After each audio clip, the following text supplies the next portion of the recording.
You're listening to WEFT 90.1 FM Champaign, streaming online at www.weft.org. Welcome to CU Progressive News, bringing you the many voices of your community. This show is produced live in the studios of WEFT and in beautiful, vibrant downtown Champaign, Illinois at 113 North Market Street. The views and opinions expressed on this program are solely those of the speakers and do not necessarily represent those of WEFT Prairie Air Incorporated, UCIMC, UPTV, any board of directors, or staff of those organizations. This program is a collaborative effort. Please email weft90.1@gmail.com with your program ideas to get information on being trained to be a citizen reporter or to be a WEFT host. We are indebted to WEFT and its members who currently and for 35 years have provided the infrastructure for independent media. We are indebted to the Public Eye, the UCIMC, and UPTV for their collaborative efforts. And this week we welcome WRFU as well. The views and opinions expressed in this program are solely those of the speakers. I think I already said that, didn't I? Yes, I did. All right. The places that you can tune and times that you can tune in to CU Progressive News include Mondays, 6 to 7 p.m. live on WEFT. Tuesdays, it's added to the UPTV 6 YouTube channel. On Thursdays, it's replayed on UPTV at 10 p.m., Thursdays at 10 p.m. on local cable channel 6. It's available by WEFT podcast 24/7 through iTunes, SoundCloud, Stitcher, or your favorite podcatcher. And it's available as an audio archive at weft.org through Radio Free America. And as I said, starting next week, we'll be playing the show on WRFU, Radio Free Urbana at 104.5 FM, and we will let you know the times about that. Tonight's guest with me here in the studio is Dave Prochaska. He is editor and contributor to the Public Eye, as well as a professor emeritus of history. We're going to be discussing the merits and demerits of the News-Gazette. All right. Tonight on WEFT Sessions, Kevin Elliott, who for 20-plus years has hosted from the Joshua Tree Inn on Tuesday nights on WEFT, will be sharing songs from his new CD on WEFT Sessions at 10 p.m. And we're hoping you'll tune in on 90.1 or online at weft.org. It'd be wonderful if anybody's listening now who want to come down to the studio and be part of the live listening audience. That would be great, too. And he is also going to be the featured performer at a WEFT event called Sound House Concert Series that will take place on Saturday, August 13th at the home of Mark and Vicki Nieswander. The concert will be a celebration of the new CD, Patterns of Blue, as well as a 60th birthday party for Kevin and a fundraiser for WEFT. You can find the event by looking at events on WEFT Facebook page or by that's WEFT Community Radio is what you should search for on Facebook. And you should like our page while you're there. And you can find it also by searching in eventbrite.com. That's eventbrite.com. Or just even easier, just email weft90.1@gmail.com and we'll send you a personal invite. The People's Agenda is got a save the date for September 24th. That's an afternoon of training, planning, and doing. Topics include how to lobby effectively, how and why you should get involved in campaigns, how and why we need to fund progressive candidates, and an overview of the Illinois and House and Senate races, and identifying applicants for open boards and commissions in the area. The schedule for the day will be 3:30 to 4 o'clock gather, share a potluck, 4 to 6 training, and 6 to 6:30 meet and greet with local candidates. You're welcome to attend whatever part of the event that you can. For more information, you can see www.carolammons.com/people_s_agenda. That's carolammons.com/people_s_agenda. There are two special exhibits on display at the Champaign County Forest Preserve, a museum of the Grand Prairie, which is open daily from 10 a.m. to 5 p.m., except on Sundays when the hours are 1 to 5. One of them is a traveling Smithsonian exhibit called Waterways, co-sponsored by the Illinois Humanities Council. The local exhibit, The Worth of Water, focuses on the Mahomet Aquifer and our local water situation. That's located at 950 North Lombard Street in Mahomet, and I understand they're really great exhibitions and worth seeing. You can check out the information at museumofthegrandprairie.org. All right, we got excerpt now from an interview that was played on Democracy Now!, Amy Goodman from Democracy Now!, the national syndicated radio and TV show, was at the Democratic National Convention, and she ran into Carol Ammons and Aaron Ammons on the floor. Carol and Aaron Ammons are local folks, and Carol, as you know, was elected as state rep. Well, they have been hosts of Higher Ground, Saturday morning 10 a.m. program here on WEFT for years. They follow in the footsteps of John Lee Johnson, who started that program. They're on every other Saturday morning from 8 to 10 a.m. And I love WEFT on Saturday morning. Do you listen to WEFT on Saturday morning, David? Sometimes, yeah, yes. Yeah, I can't always. Of course, sometimes I'm out riding my bike. But this morning, this Saturday morning, I was in my studio, my art studio, painting, and I got to listen to the whole lineup Saturday morning. And it was so excellent. Eunice Buckner Boone had interviewed her husband, Robert, who's a doctor, about health care and the state of health care here locally, and it was really super interesting. And then followed by Paul Muth had News from Neptune on, and he had some just excellent excerpts. He had Mumia on, and Glenn, who's his commentary? Greenwald? No, Glenn... Greenwald doesn't sound right, but anyway. So anyway, there was a lot of great information on Saturday mornings, and I really do invite every one of our listeners and viewers to tune in to WEFT on Saturday mornings for good progressive talk. The Labor Hour followed that, and they had excellent guests on and good discussion. And Gus Wood had a lot of great commentary on the very revolutionary thinking.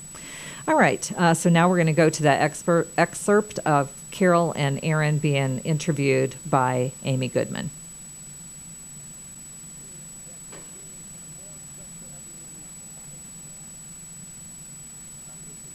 Garcia, Cook County Commissioner, ran for mayor of Chicago against Rahm Emanuel, and the Bernie Sanders supporter who is now backing Hillary Clinton. And Juan, just as you came off the floor, I walked onto the floor, and it is a sea of thousands and thousands of people. Whoever was in front of me, I just held out that mic. My name is Carol Ammons. I'm a state rep from the great state of Illinois in the 103rd District, Central Illinois, Urbana-Champaign, and I feel inspired by what I just witnessed here at this Democratic National Convention. I'm honored to be here. This is my first time, but it is truly an honor. So you're the first African American to be elected in Central Illinois? Yes, I'm the first African American to be elected to state rep from Central Illinois, the 103rd District. And who did you support? I was here for Bernie Sanders. I was a Bernie Sanders delegate. I spoke at Chicago State and introduced him. We welcomed him in Urbana-Champaign to 20,000 students. We were excited about Bernie Sanders. Why Bernie Sanders? You're from Hillary Clinton's home state. You know, the political revolution is really important. The issues that Bernie really spoke for and spoke to and will organize about is why I supported Bernie Sanders from the very beginning. This is really not necessarily about the individual, but it is truly about the ideas. And Bernie Sanders spoke to the ideas and the ideals of so many Americans, and that's what was easy for me to support Bernie Sanders for this Democratic convention. Why not Hillary Clinton? And how do you feel that today she was formally nominated? You know, it wasn't really about why not Hillary or why Bernie. It was truly about what the ideals that were being expressed by those two people and the issues that are important to me and the people that I represent. The minimum wage is a big issue in our community and in our state. The Trans-Pacific Partnership, I'm an environmentalist. We're concerned about water. We're concerned about our resources and our land. Those were the issues that were really important to us in our communities. We're concerned about criminal justice. So is he. I think Hillary is going to take the next step. I truly believe with Bernie's support and support with people like myself and others in the states that Hillary will take the next steps to get us to where we should be. And your thoughts as you watch these mothers who are mourning the deaths of their daughters and sons, who a number of them died as a result of police violence, like Sandra Bland's mother, who is from Illinois. That's a tough one for me. I'm a mother of a 14-year-old, a 21-year-old African-American son, and a 26-year-old daughter. And that moves me to the point of fighting for criminal justice reform, improving community police relationships, and bringing accountability to police departments across this country. It is important that we do that for the safety of all communities. And so I look forward to working on that issue because it is one that drives me. And I'm a mother, and I expect my children to be safe when they leave my home. And I taught them to be well and treat others well, and I expect that they be treated well as well. Hundreds, if not thousands, of people here at the Democratic Convention chanted Black Lives Matter. Yes, Black lives do matter. We want to make sure that we don't repeat the days of 1950s Emmett Till. We want to make sure that these young people have a future, and it should not be taken by police violence, and there must be accountability. If that is the case, we have to hold everyone accountable for their actions, and that's what today's chant was about. Black lives do matter. Emmett Till would have been 75 years old this week. That's right. We recognized his birthday a day ago while we were here at the Democratic National Convention. And it was important for me because I'm a student of the Civil Rights Movement. And I believe he gave his life for us to look back and make sure that we don't repeat the past. And what we are going to do in November is to ensure that we don't elect a Republican president that does not mind taking lives and excluding people and hating LGBT communities. We want to make sure he never takes one step on the grounds of the White House. My name is Aaron Ammons, and I'm a delegate for Bernie from the state of Illinois. And what's the most important issue to you here now? Well, I would say the $15 minimum wage. I'm also a chapter president for SEIU, Chapter 119 under Local 73. And so we've been fighting for 15 for a long time. And so raising the minimum wage and having a living wage is something that I know is extremely important for millions of Americans, and especially for those who are trying to recover from tough times. Explain. Well, you know, I went through a tough time in my own life, and I ended up with a felony conviction from a drug conviction, and I overcame that and started working at the University of Illinois, changed my life around, and eventually after seeking a pardon, Governor Quinn, on his way out as governor of Illinois, issued me that pardon and has allowed me to now serve as an elected official. I'm a state university retirement system trustee. Just so many doors have opened up for me, and I understand that basis, like the living wage that was at the University of Illinois, that gave me health care, that gave me union protection, was a foundation for me to be able to take care of myself and my family. And how does that differ from people who've served time in prison, others? Well, you know, there are a lot of different barriers for people who have served time or who have a felony conviction. There are certain things you just cannot do. You can't work as a mail carrier. You can't work in the school systems. You can't serve in a municipal government. So there are a lot of blockages in that regard. We're fortunate that there are some places, like the University of Illinois, who will hire people with felony convictions. But there are lots of places who have policies that will keep you out of that opportunity to have a living wage and to have a decent living. What about voting? Well, in Illinois, we're fortunate that you can vote in Illinois, but there are plenty of other states around the country that will lock you out permanently from voting. But there are a lot of misnomers out there, a lot of miseducation about whether or not you can vote, whether or not you can serve on juries. But in the state of Illinois, you can vote. As long as your feet are on the street, you can vote.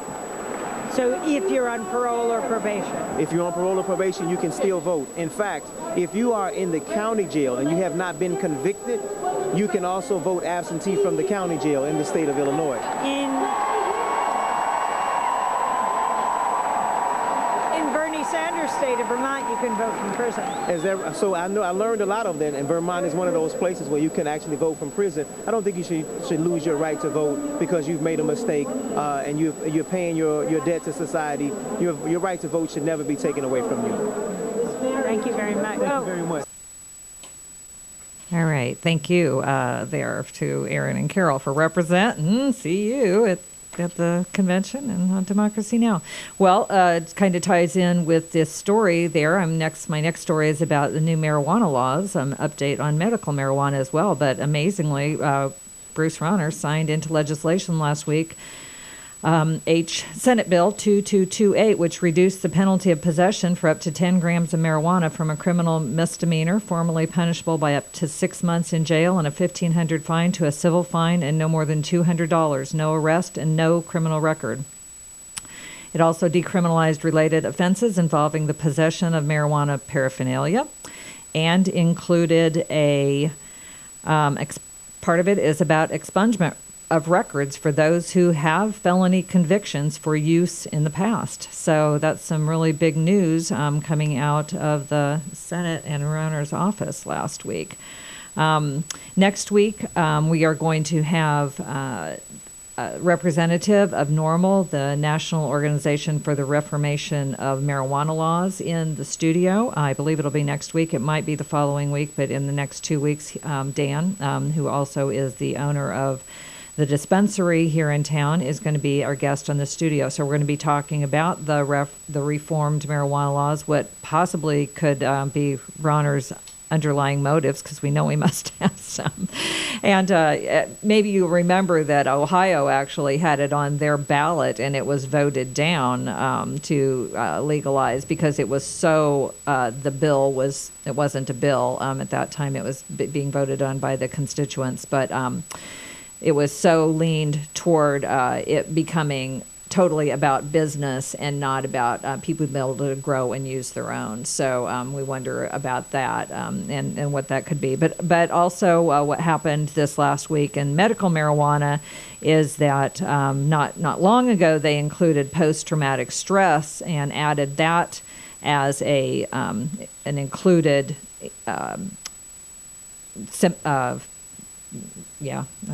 disease that you could get help with, and that came about through court action. So somebody sued and said, hey, I have PTSD, I use this, it works for me, and I need to have it, and I need it to be legalized, and the court said, okay. Well, now the same thing is happening with migraines. So if somebody needs to have it available to them for migraines, it not necessarily is going to pass, but it is back in courts. That is back in the court now. All right, so we'll have more on that, as I said, in the next couple of weeks. Okay, two more quick things. One is about homeless count that happens every January. The Champaign County Continuum of Care, a consortium of agencies and governmental units committed to ending homelessness, with the assistance of community volunteers, conducted a survey of the area's homeless population in January. Now, this is required by HUD in order to figure out how to disseminate funds associated with homelessness. And the count includes people that are sheltered and people who are not sheltered, who are living on the street.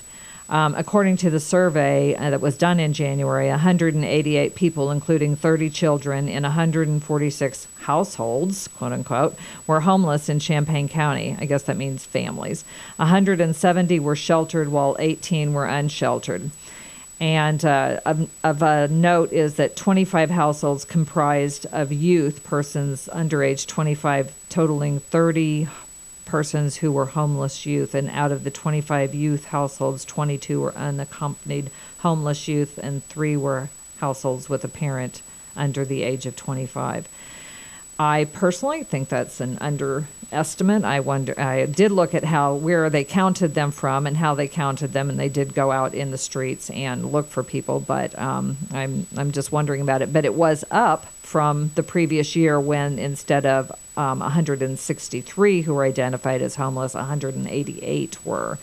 The year before that, it was about 170. So it's up 2 years in a row. No, it's up and then down and then back up over that number. That's right.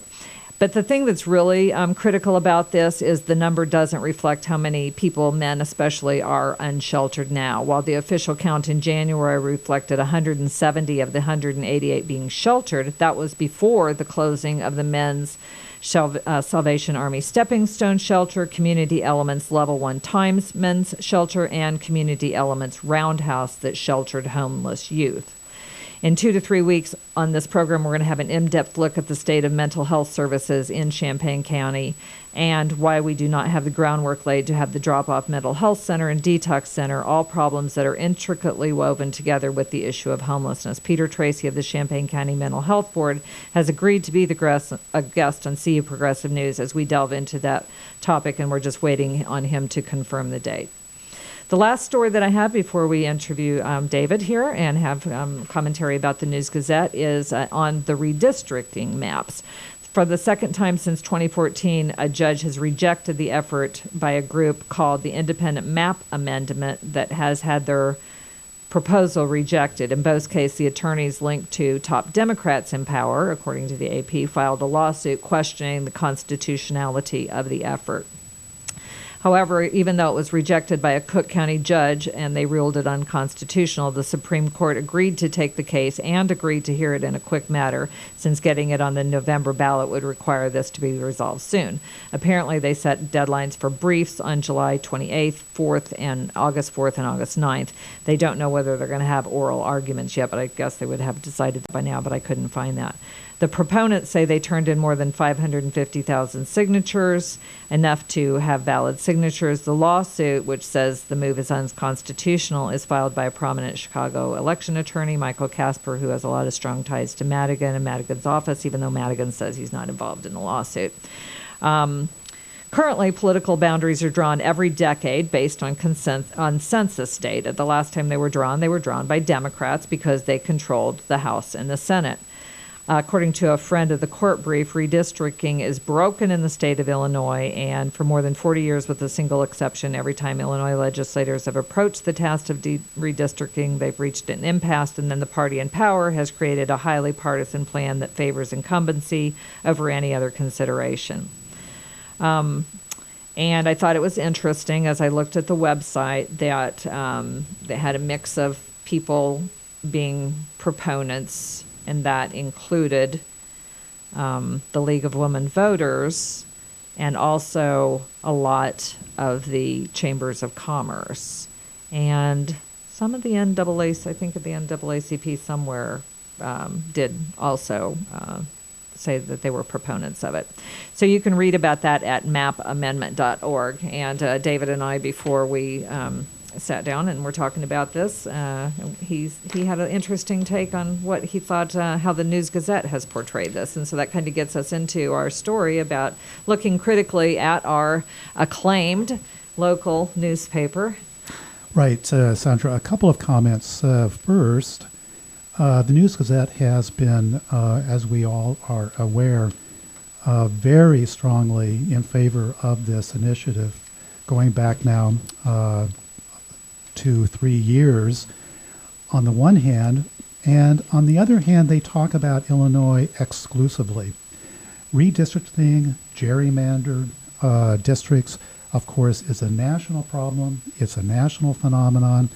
And in particular, in 2010, as we know, the Tea Party swept into power in the House of Representatives based on the basis of gerrymandered districts, which enabled the Republicans throughout the former Confederacy basically to win something on the order of 1 million fewer votes of the popular vote, and yet dominate in numbers of seats over the Democrats. So that's one point. Right. So I just want to restate it so everybody can clearly hear what we're saying. That on the national level, the right wing is pretty much keeping quiet on the national level, and they're probably funding states where the Democrats are not, or where the Democrats are in majority, because then they can open it up and get it redistricted and gerrymandered so that they might be able to retain power. And we do know that the Koch brothers and such were part of that effort. And here locally, as we're saying, the News-Gazette has been leading the charge, focusing exclusively on Illinois. So that's one point. The second point is that the paper is also presenting the struggles to get this amendment on the ballot as primarily a political partisan issue, as you just pointed out, mentioning the definite ties on both sides of the aisle.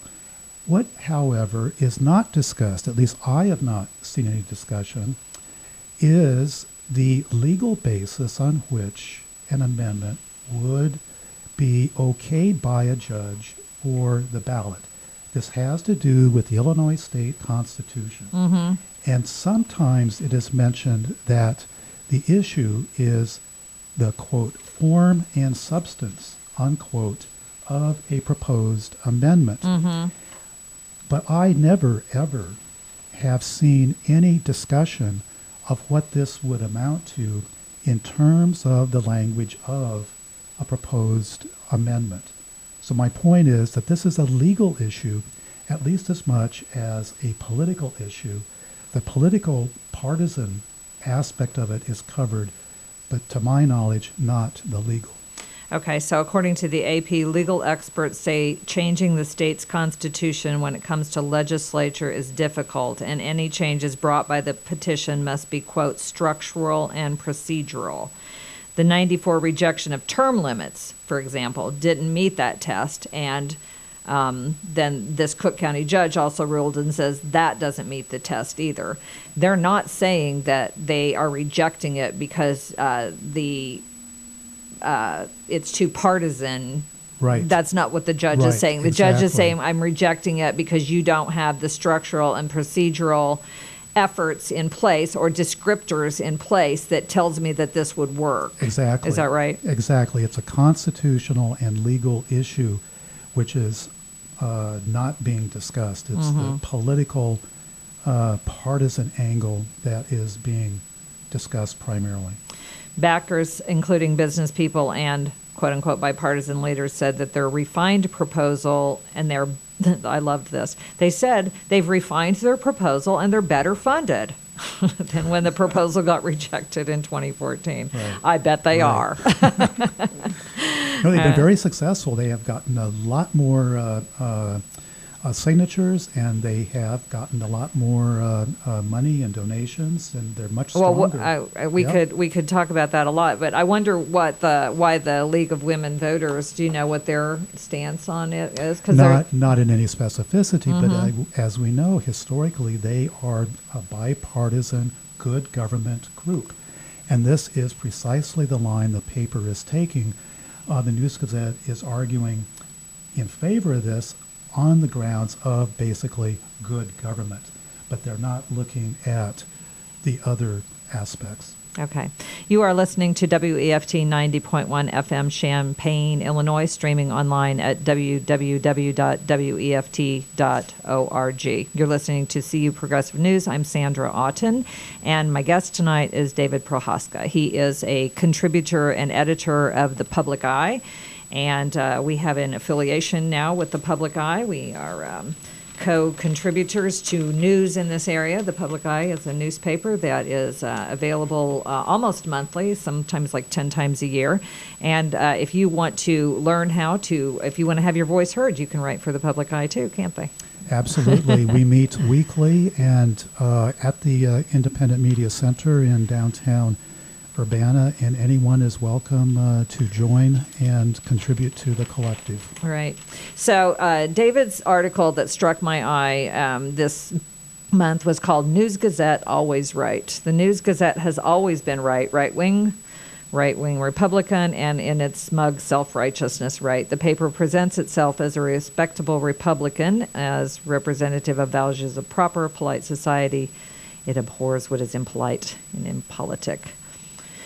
Well, the thing that really struck me as I was reading the article is your long lens that you have that you're looking at the News-Gazette with, and you goes all the way back from when you look at when during the 40s and 50s when they were very anti-communist, and all the way through present day. So how do you come to be such a student of the News-Gazette, David? Well, I got interested in looking more closely at the form and the format of the paper. I think it's fair to say that most of us, most of the time, and certainly myself, I look at the News-Gazette as a newspaper. I read it as a newspaper. It looks like a newspaper. It reads like a newspaper.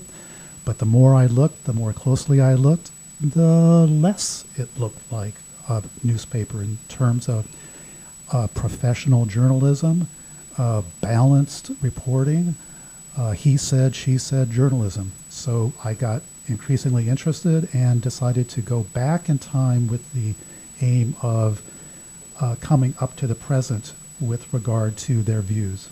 So did you actually look at papers from the 30s, 40s, 50s? I have. They are available on campus and especially at the Urbana Free Library.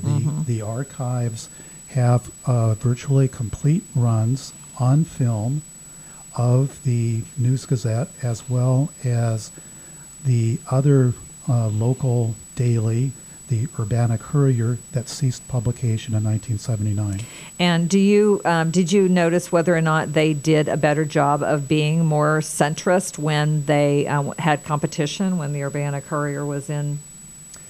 That's a very good question, and I don't have a clear sense of that, except to say that I did look, for example, in 1979, at the time that the Courier folded, at the very end of March 1979, the News-Gazette ran an editorial on the front page on April Fool's Day, in which they both saluted and bemoaned the demise of the Courier on the one hand, yet they could not help but run a victory lap as well, arguing that the best paper had won out. And in particular, and I think importantly for the News-Gazette today, they trumpeted in 1979 one big difference between they and the Courier was that they were family-owned, whereas the Courier, by the end, was owned by a national chain. And this is one of the narrative lines of the News-Gazette. Right. Yeah, so you're not convinced that there's any anything meritorious about being family-owned, that you're definitely not going to necessarily get any better coverage of both sides of an issue. The thing about or fair coverage. The thing about being family-owned, again, has to do with the legal and tax status that the paper has established. That is, it's both a for-profit newspaper. Yes. And a nonprofit foundation. The Stevick Foundation owns the newspaper.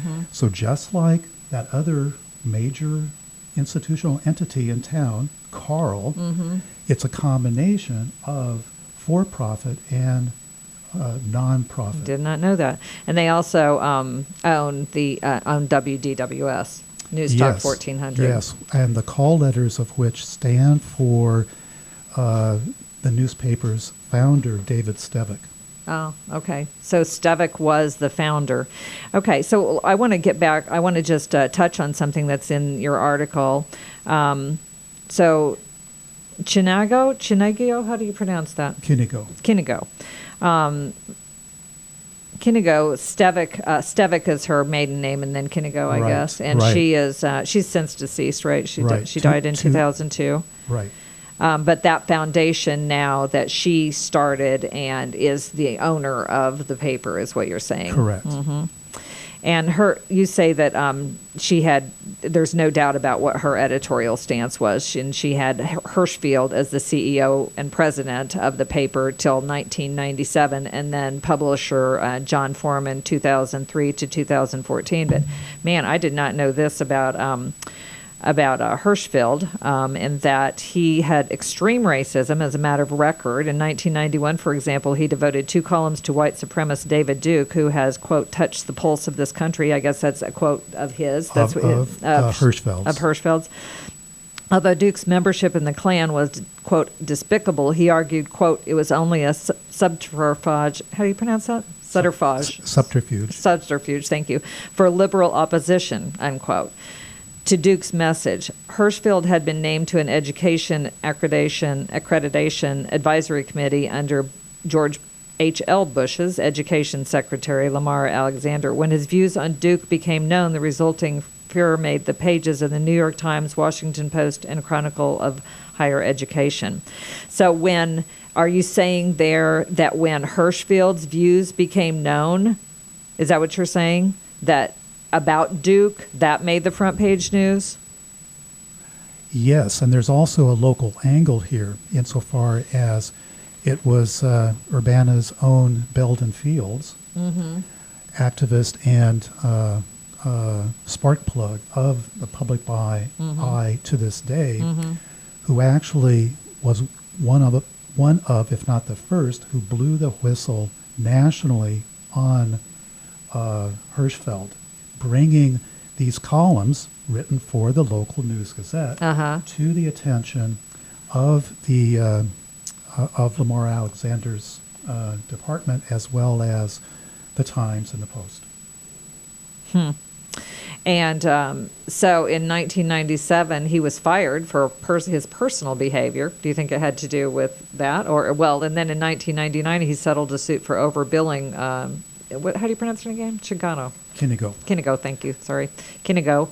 More than $1 million.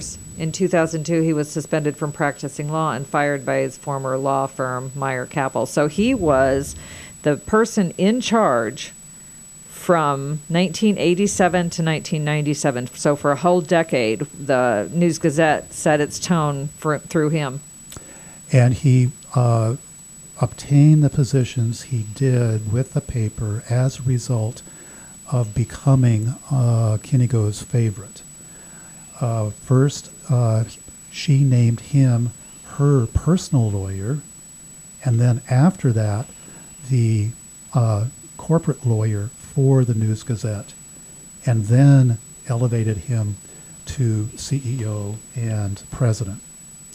So going back even farther in history then, before that, the News-Gazette's long, lamentable history of playing conservative politics emerges with especial clarity during the McCarthyism eras, 1947 to 1953. And you want to talk about that a minute, about the firing of the UI president, or them pushing for it, I guess. He didn't get fired, did he? David Stoddard was fired in 1953. UI President David Stoddard was fired in a midnight session of the UI Board of Trustees in a move it is widely considered was engineered by none other than Red Grange, the Republican favorite who had been appointed to the board. Okay, so the News-Gazette consistently editorialized in favor of the firings and dismissal, and it's your contention that he was fired for being mostly anti-communist, or just that that was one of the News-Gazette's main things that they talked about, not anti-communist enough? Exactly. He was not. He was anti-communist, definitely. He was not anti-communist enough. He was what today, or back in the 60s, we would have called a liberal university administrator. But he still, nonetheless, ran afoul of even more right-wing anti-communists. You go on to talk about them being anti-labor, and in 1995, in one of the most notorious anti-union moves in Illinois history, the paper editorialized in favor of collusion between the then UI President Eikenberry and then Representative Weaver to destroy the faculty unions at UI Springfield, formerly known as Sangamon State, and this was Eikenberry's personal requirement for adding the school to the UI system. Did that happen? Yes, that is how we got a 3-campus University of Illinois system. This demand on the part of Eikenberry was met, and they had a strong union, or they had a union. They had a faculty union. Mm-hmm. It was then, and still is today, as we know, a relatively much smaller school mm-hmm. than either not only Urbana but also UI Chicago. This particular story has more to do with what I discuss as town and gown. That is, Eikenberry as the then president of UI, colluding with the local congressman Stanley Weaver to engineer the demise of the union. Mm-hmm. So many people probably don't know that the separation of church and state was largely fought here in Champaign-Urbana with regard to schools. But Vashti McCollum in 1948 had a case concerning religious instruction in public schools, and her son became mayor much later. But Dan McCollum was our mayor here. But he was a child at the time whose mother went to bat and said that they, and anyway, they're editorialized against her, I guess, against the News-Gazette editorialized against her. Is that right? Correct. And against Lee Cox 1960 firing for defending premarital sex. What was that about? That was the occasion for the AAUP censuring the University of Illinois before the last time they censured the university over the Stephen Salida case. In 1960, Leo Cook was a junior faculty member who had the temerity to publish a letter in the Daily Illini, the student newspaper, basically saying that consensual sex among undergraduates was okay. Oh, my gosh. But it wasn't okay to the president of the university, nor to the board of trustees, and he lost his job. And they thought that was the right thing.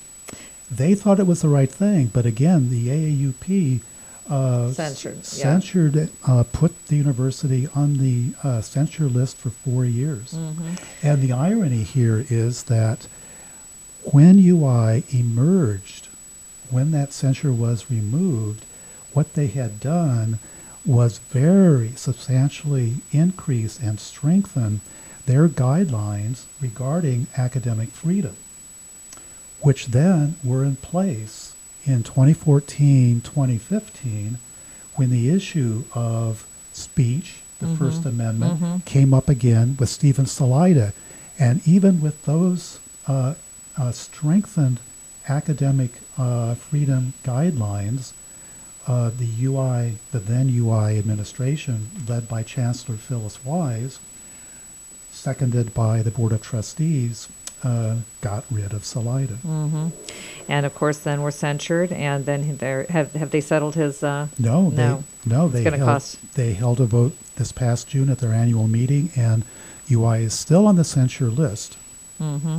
Well, we have not much time, and I want to really try to talk about how to read the paper with a critical eye, and maybe you can help us think about that, because I think that, I know you talk about, well, first of all, we can't not talk about the chief and how completely biased they are in thinking that the chief should live on, and no bones about it. They they take out giant ads or put giant ads in their paper. They act like it's not gone. They totally have kept that alive for so much longer than it needed to be.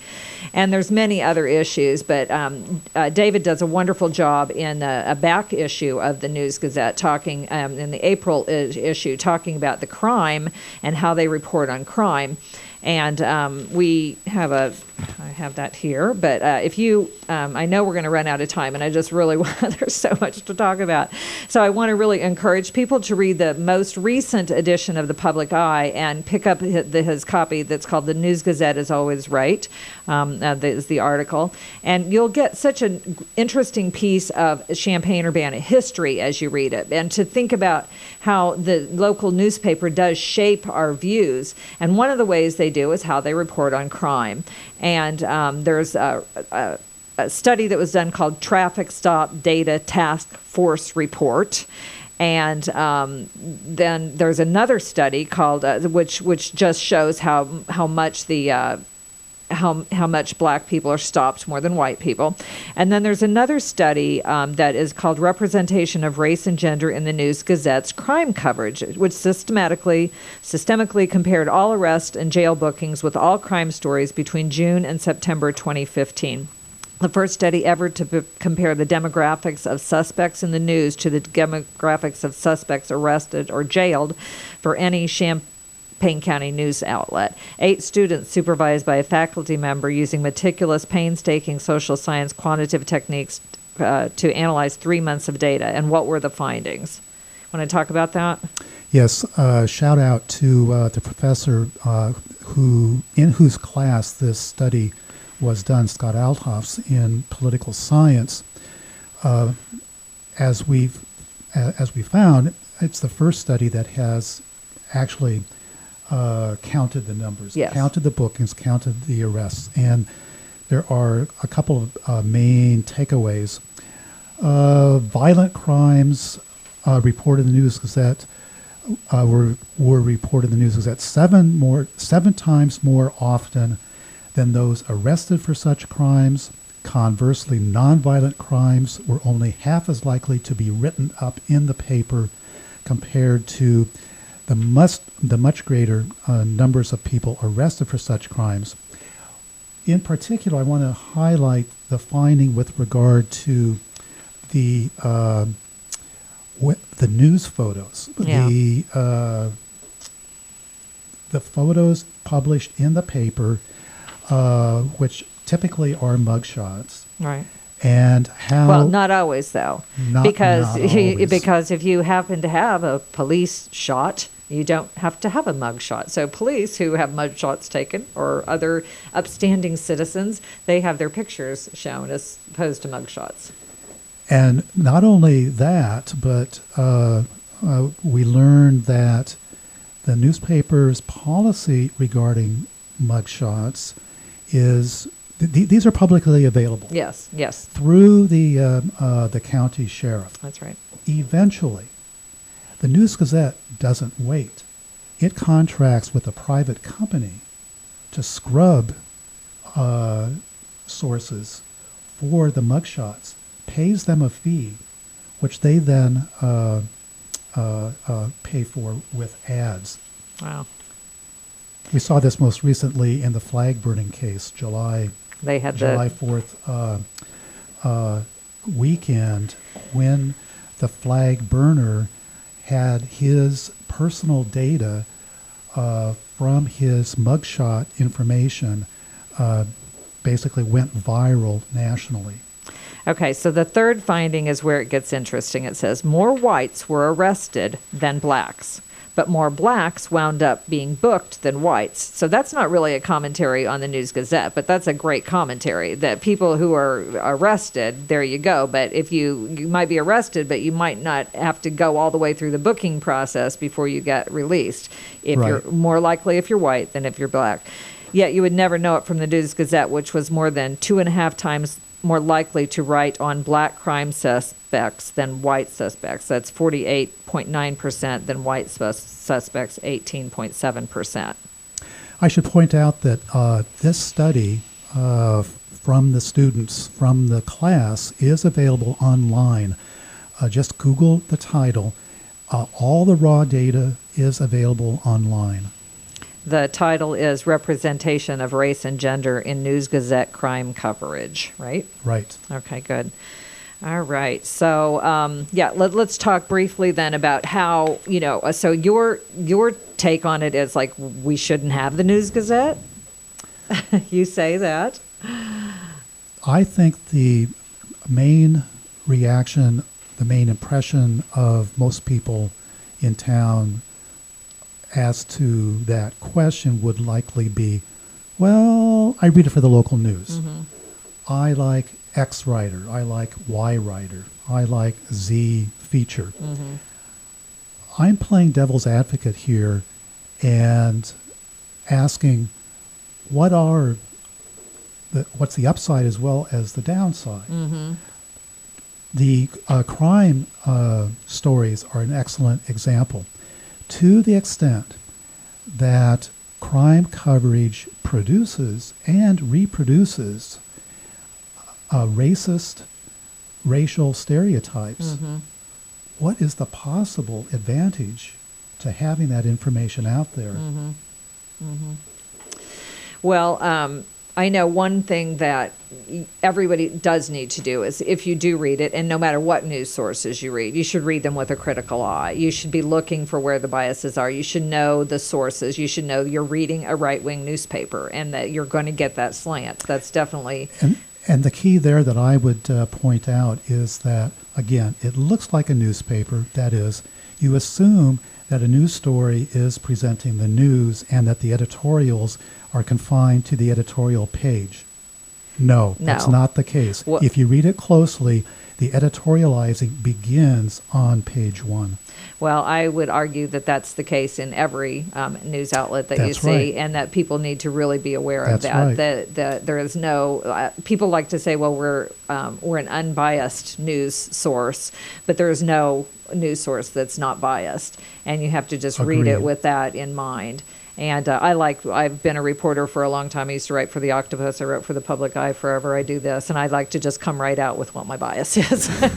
So you know where I'm coming from. Because I think it makes a difference. I think that people need to know this is my point of view and this is where I'm coming from. And I'm trying to be honest about it. And if anybody's saying that they don't have a point of view that they're reporting from, they're lying. They're suspect. Right. They should be. That's right. And I think the News-Gazette does come from that point of view. And you have to read it with that. Because everything from the way they write the headlines, what they put on the front page, how they write their stories, you really need to be very discerning when you're reading the News-Gazette. That's very true. I will give a shout out to them in that I know that Jim Day does some terrible editorializing, but I have appreciated some of his investigative journalism when it came to the death penalty. When that was going on, of course, a lot of it was due to his dislike of, but anyway, he did do some good investigative journalism. There was some involved with some people who were really framed and got the death penalty from down in Paris, and he's really reported very well on all of that.